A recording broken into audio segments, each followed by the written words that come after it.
Mayor Paul Young wasting no time getting started on his crime fight and everything he plans to do with that, launching a public safety task force that he brought everybody in front of the cameras from city, state, federal level to talk about what are we going to do here, how are we going to get a handle on this. Among some of the things that came out after this very first meeting, a better database on repeat offenders, fast-tracking violent crimes from the DA's office, cracking down on organized crime from the feds, seizing cars in drag races, possible legislation we can expect at the state capitol this year, making it a felony for having a stolen weapon, another piece of legislation we're expecting this year, and enforcing the Tyree Nichols ordinances, which was interesting back and forth we'll talk about. In his remarks, the mayor made the following comment, which I think shows he understands the gravity of this. He said, "We also want to keep the urgency high. People have heard me use this word before. We are at a point right now where we are in a tipping point for our community. We are either going to elevate or we are not. And my firm belief is we will elevate, and how we will do it is being unified." A message he preaches over and over again, and he's got to, the way I see it.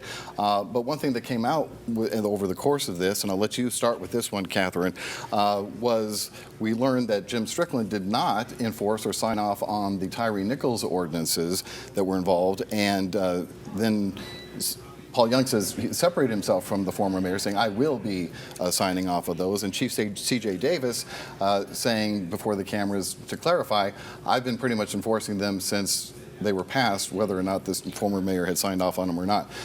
It was a focal point of one of your stories on MLK50.com. Talk about that. I know I and quite a few other people, readers, sources, were not surprised to hear that Mayor Strickland had not enforced the ordinances. What did surprise us was that he said so in a letter to the City Council 3 days before ending his term. Just straight up said, "My administration," of which C.J. Davis is a part, has not been enforcing these ordinances.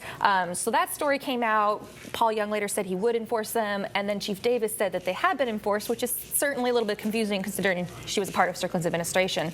What I will say on C.J. Davis saying that they were enforced, we know at least some of them have not been enforced.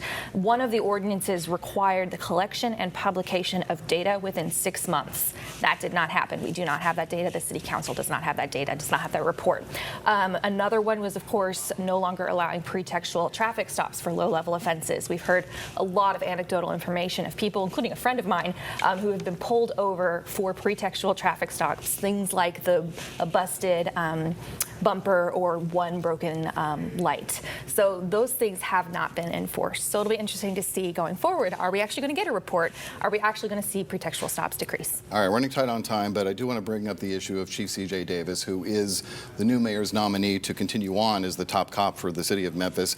And Sam Hardiman, a frequent guest on this program with the Daily Memphian, out with the story. He polled everybody on the city council and found only 2 of them are on board with keeping her and voting in favor of her staying on as top cop. Otis, what's your take on that? Well, I mean, I think maybe to give them the benefit of the doubt, I think they're just holding their, a cliche here, but they're holding their cards to the vest and they just don't want to say. I do believe that at the end of this discussion, they will approve the mayor's reappointment of C.J. Davis. I said before, you don't want to start out your administration having to go find the most important part of your administration, a police chief or police director. And if the city council, if more than 7 of them reject this, then they are putting the onus on this new mayor to go out and do a Herculean job as he's trying to get a handle on things. So I think the city council is going to come around.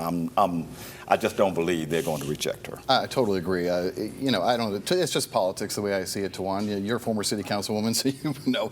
It seems to me that for the constituents' sake, because they know that C.J. Davis is somewhat controversial, they got to say, well, I'm judging. But when push comes to shove, and that vote has to be taken, I believe he'll get a pretty good support on the city council. Don't you, for C.J.? I have no idea. You have no idea? I have no idea. Really? Because city council people have a different perspective. They have to listen to constituents, they have to listen to unions, and they have to also weigh in how they have worked with this person on issues during their term, especially for the ones who've been there. So all of those factors come into play.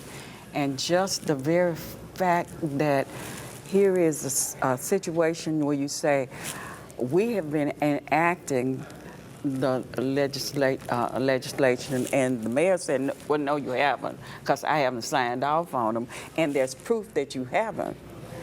I have no idea how this is going to play out. Okay. I don't think that's enough to not reappoint her, though. I'm with my popcorn. I will be there Tuesday. Yeah, okay, we'll see. But it's traditionally you defer to the new mayor. Let him pick who he wants. Let him pick who he wants. It rests with him anyway. I was a council member, and we rejected 3.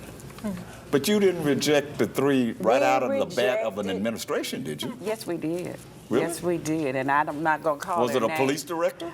It was a fire director, it was an HR director, and I don't think we rejected ever a police director, but we have rejected some. So I don't know how this is going to come out. Okay, We'll be watching. All right. When we come back, we'll talk about who has kissed the ring and who has not in just a moment.